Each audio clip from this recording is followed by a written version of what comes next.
تو دوستوں جیسا کہ آپ جانتے ہیں کہ ہم اپنی آج کل کی ویڈیوز میں آپ کو جنات کے بارے میں بتا رہے ہیں، تو کیا آپ نے کبھی یہ سوچا کہ جنات بھی حقہ نوشی کرتے ہوں گے؟ اور کیا آپ یہ جانتے ہیں کہ جنات کو تسخیر کیسے اور کب کیا جا سکتا ہے؟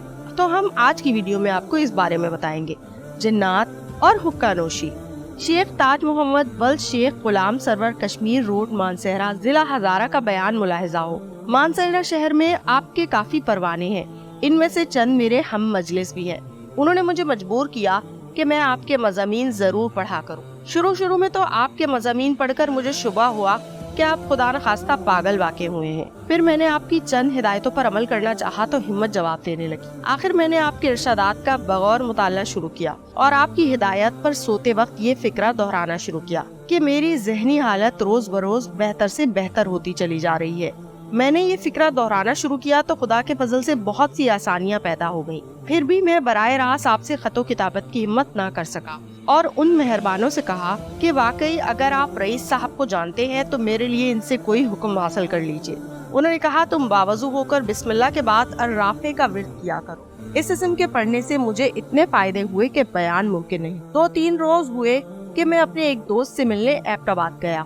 میرا معمول یہ ہے کہ تنہائی میں کچھ نہ کچھ پڑھتا رہتا ہوں۔ اس کمرے میں 14-15 آدمی موجود تھے۔ ہم سب خوش گپیوں میں مصروف ہو گئے کہ کسی نے آ کر اطلاع دی کہ ملازم مشکور پر کوئی دورہ پڑ گیا ہے اور وہ چارپائی کے نیچے پڑا ہے۔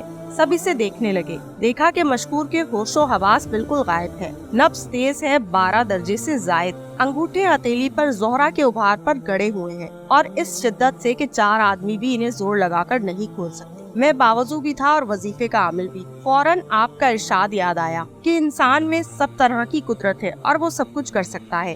ایک صاحب نے رائے دی کہ ڈاکٹر کو بلایا جائے۔ میں نے کہا کہ یہ وہ مرض نہیں جس کا علاج ڈاکٹر کر سکے۔ میں نے پانی منگوا کر دم کیا اور اسے بے ہوش مشکور پر چھڑکا اور اس سے مخاطب ہو کر کہا السلام علیکم۔ مشکور نے جواب دیا وعلیکم السلام۔ پوچھا تم کون ہو؟ کہا پردہ دار، مجھ پر چادر ڈال دو، پھر پانی پلاؤ، پھر چلم۔ حکم کی تعمیل کی گئی تو وہ صاحب یا صاحبہ جو مشکور پر قابض تھے یا وعلیکم السلام کہہ کر چلے گئے یا چلی گئی۔ آہستہ آہستہ مشکور کی آنکھیں کھلنے لگی۔ اس نے ہوش میں آنے کے بعد پہلا سوال یہ کیا کہ میں کہاں ہوں اور میرے انگوٹھوں میں اتنا شدید درد کیوں ہو رہا ہے۔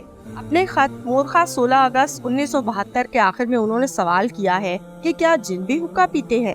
تسخیر جنات۔ حافظ بشیر احمد ٹنڈو آدم ضلع سانگڑ کو جنات کی تسخیر کا بہت شوق ہے۔ لکھتے ہیں کہ میں نے جنات کی تسخیر کے لیے بہت سے عمل پڑھے۔ عمل خوانی کے زمانے میں جنات سے ملاقات بھی ہوئی مگر دوستی نہ ہو سکی۔ حافظ بشیر احمد صاحب نابینا ہے۔ انہوں نے لکھا ہے کہ جنات سے ملاقات بھی ہوئی، یہاں ملاقات کے معنی گفتگو ہو سکتے ہیں، یعنی جنات سے انہوں نے بات چیت، مگر میرا خیال ہے کہ یاروں نے انہیں فریب کیا ہے۔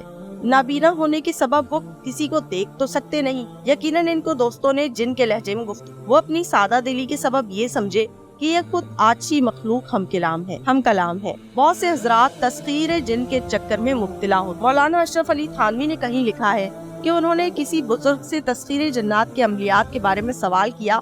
انہوں نے جواب دیا کہ ہاں ایسے عمل موجود ہیں اور وہ جنات تسخیر ہو بھی جاتے ہیں، مگر اللہ کی آزاد مخلوق کو قید کرنے سے کیا فائدہ؟ مولانا صاحب نے لکھا ہے کہ یہی ایک فکرہ کام کر گیا اور پھر کبھی ہمیں تسخیر جن کا خیال تک نہ آیا۔ حضرت خواجہ حسن نظامی نے بھی کسی مسجد میں تسخیر جنات کا چلہ پڑھا تھا۔ چلہ پڑھ رہے تھے کہ یکایک مسجد کی صف بوریاں خود بخود لپٹتی ہوئی چلی آئی اور خواجہ صاحب کو لپٹتی چلی گئی۔ میرا بچپن کا زمانہ تھا کہ ہمارے چھوٹے نانا سید جرار حسن مرحوم نے کسی ذاتی مسئلے کو سلجھانے کے لیے تسخیر جنات کا ارادہ کیا۔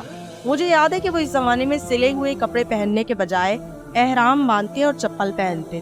غذا صرف مونگ کی دال اور روٹی کے چھلکے ہوتے۔ چھوٹے نانا مرحوم اپنی آبائی مسجد میں جو امبوہے کے تھانے کے بالکل سامنے تھی، رات کے وقت شمع روشن کر کے سورہ جن کا چلہ خاص ترکیب سے کھینچا کرتے تھے۔ انہوں نے گوشہ مسجد میں چراغ کی لو کے سامنے بیٹھ کر اور حصار کھینچ کر 40 روز تک سورہ جن کا وظیفہ پڑھا۔ ان 40 روز میں بڑے بڑے تماشے، شوبدے اور کرشمے دیکھنے میں آئے۔ کبھی شمع کی لو بھڑک کر مسجد کی چھت تک بلند ہو گئی، کبھی شمع کی لو میں ایک دیو مہیب رقصہ نظر آیا، کبھی شعلہ شمع جہنم اگلنے لگا، پھر یکایک وہاں ایک عظیم و شان میدان کارزار گرم ہو گیا۔ کبھی محسوس ہوا کہ مسجد ایک عظیم و شان زلزلے سے لرز رہی ہے، کبھی ہولناک چیخے، کبھی مہیب قہقہے، کبھی شعلہ شمع میں بڑے دل فریب نظارے نظر آتے اور کبھی وہ انتہائی ہولناک روپ دھار لیتے۔ غرض ان 40 دنوں میں ایک قیامت گزر گئی۔ شاباش ہے ان مرحوم کے عزم اور حوصلے کو کہ وہ سب کچھ دیکھتے اور سب کچھ سنتے رہے۔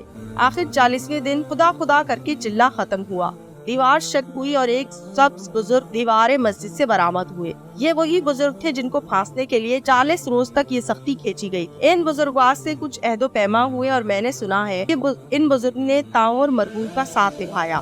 والد بزرگوار علامہ سید شفیق حسن مرحوم کو نادیدہ مخلوق یعنی جنات کے بارے میں کافی معلومات حاصل۔ پاپا نے ایک خاص رسم الخط ایجاد کیا تھا اور وہ اس جن سے اسی رسم الخط میں جسے دوسرا ہرگز نہیں سمجھ سکتا تھا مراسلت کیا کرتے تھے۔